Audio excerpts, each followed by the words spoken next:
Hello, and welcome back to Wellness Wednesday through the Institute of Excellence in Early Care and Education with Palm Beach State College. My name's Emily. I'm a life skills coach for the Institute, and I teach early care professionals different skills to use both in their personal and professional life. Today, we're going to be talking about communication in the workplace, professionalism, and how the two mesh together. We're going to be looking at a few different ways that you can improve your communication in the workplace, even when it might seem a little bit difficult. So, first and foremost, we're going to be looking at standards. So, depending on where you live, there are different standards that are given to you based on your state, center, where you are located, everything like that. So, we like to look at first the big general picture, which is through NAEYC. NAEYC has different core competencies that are needed within the profession. So, Standard 6 is professionalism as an early childhood educator. And I'm going to read it directly. 6C specifically is use professional communication skills, including technology mediated strategies, to effectively support young children's learning and development to work with families and colleagues. And so, to make this even more bite-sized and to give you an idea of what we're going to be focusing on specifically today, we're going to be focusing on this one sentence that says, early childhood educators employ the most respectful, sensitive, and effective communication techniques with young children, families, and colleagues. So that's really important. The colleague part is what we're going to be looking at. That means that the people that you work with in your center, regardless of your role, your standard and your competency and what you're supposed to be doing is being able to communicate with those around you in the most respectful and most understanding type of way. So you might be thinking, how can I do that? How does that work? What exactly is supposed to be happening? And how can I make it better in my own center, both between me and the different coworkers and colleagues that I might have? So there's a few ways that we can look at this. And the first thing is, we just went over standards with NAEYC, but look at your center's standards. They might have specific regulation and rules that they want you to follow. Do you have a monthly staff meeting that you have to go to where you're around all the other teachers in your center? You guys gather together. What do you talk about? What goes on in those staff meetings? And are they required? Are you doing those monthly? What are some of the other standards? Have you ever read your handbook to see exactly what's in there? Because sometimes there are different practices that they want you to be implementing that have to do with communication in your workplace. So this would be a very important place to start, a very good place to start, because depending on where you are, there might be different things that you're required to do. And first and foremost, you always want to go based off of that, right? So there are things and advice I can give you generally, but you want to start at where you are specifically because that makes the most sense.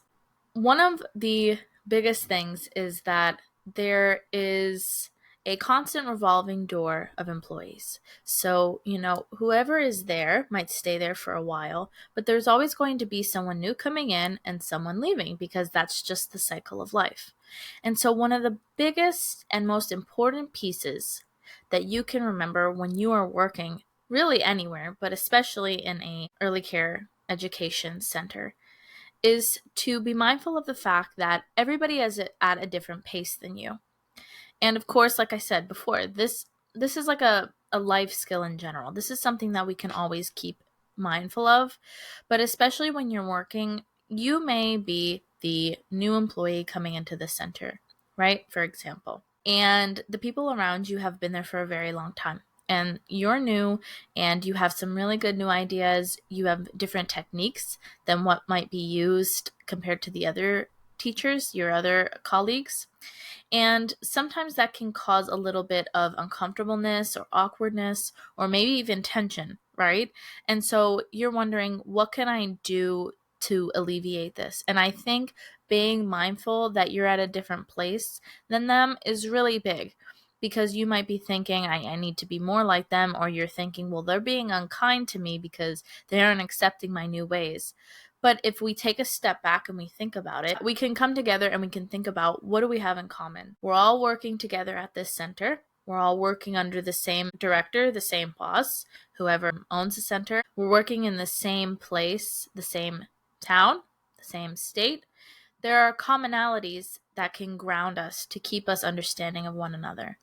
And then you can also think about the fact, I haven't been here very long, but the others have, and they have seen and done things that I wasn't there for. And so what they might do might be based off of something that I never saw in the first place. Keeping that in mind is really big. It kind of puts things in perspective and takes the focus off of us and what we're feeling in that moment.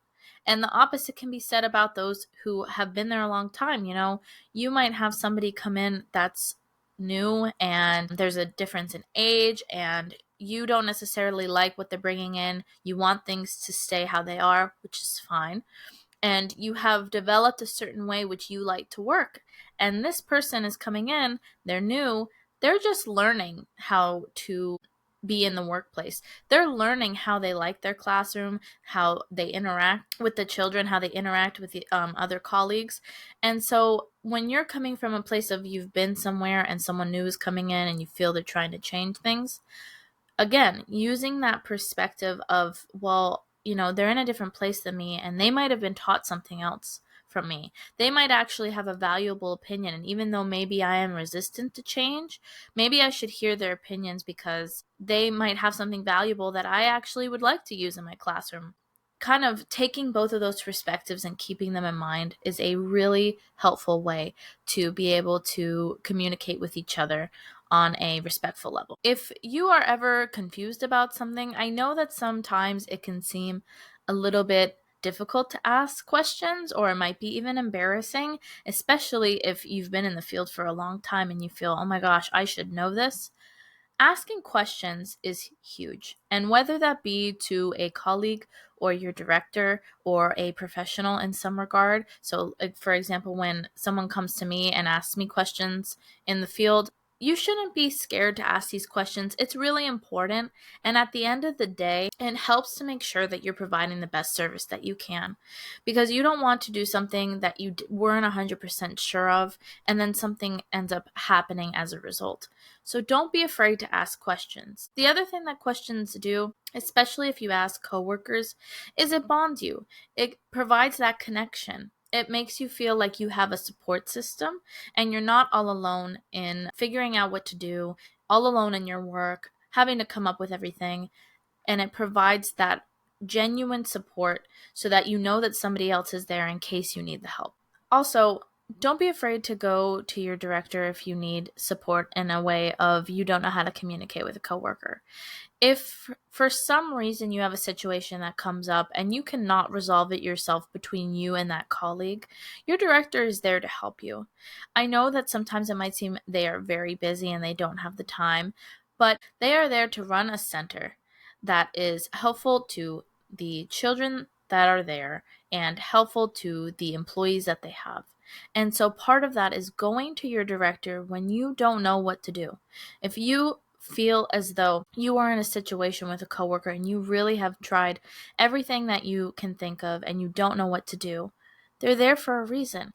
Ask to talk to them. You can even ask, can we keep this between us and I just need to come to you for some advice on how to work through this? And they will be there for you. It is part of their job. Do not be afraid to ask. In the same token, offering help is a great way to be able to find that piece of communication and connection. So if you see that somebody might be struggling in their classroom and you have the ability to help in some context, in some way, of course everybody's busy, but if you have that ability to help, offering that help really could be the key to communicating with somebody. It can be very hard to ask for help, like we were just saying. And so being able to offer it without somebody having to ask can really open a door for somebody. They might be so scared to ask and they're struggling, and you come to them and you say, how can I help you? What is there that I can do? Is there something extra I can print out for you? Is there, can I help you clean this? Anything. anything. Can I help you? Do you need an extra break? Can I step in? Whatever it might be. How can you help that other person? And they'll be able to feel like they have support and community, because it can be isolating, especially if, everybody is in their own classrooms all day long. It can feel like you don't have that support, or you don't have somebody there helping you unless it's in the classroom directly with you. So being able to offer that help is really big on communication. Last but not least, be open. That doesn't mean that if you are on the shy end that you are trying to be best friends with everybody that you work with. It doesn't necessarily mean that. But being open to the fact that you are working with people who are essentially in the same position as you in life, in their career, really is helpful to aiding in communication and finding support with each other. So if you constantly are going to work and not communicating with anybody and going home, I understand we have our lives, we have a lot going on, and it can be difficult. But if you're in an opportunity or a space where you're able to communicate with your coworkers, don't be afraid to do so. They are there and they are literally doing the same exact thing you're doing. You guys have the same job. Do not be scared to try to reach out and just have a conversation. Just talk, because you might be surprised in what you have in common with your colleagues and your coworkers, and you might get along in a way that you didn't know. And then all of a sudden you have a friend at work. You have that support. You have that ability to talk to somebody, and they're in the same boat as you, so they're really going to be understanding. You guys already have something in common, so you can base it off of that. And it helps when you have that at work, because you don't feel like you're doing everything alone.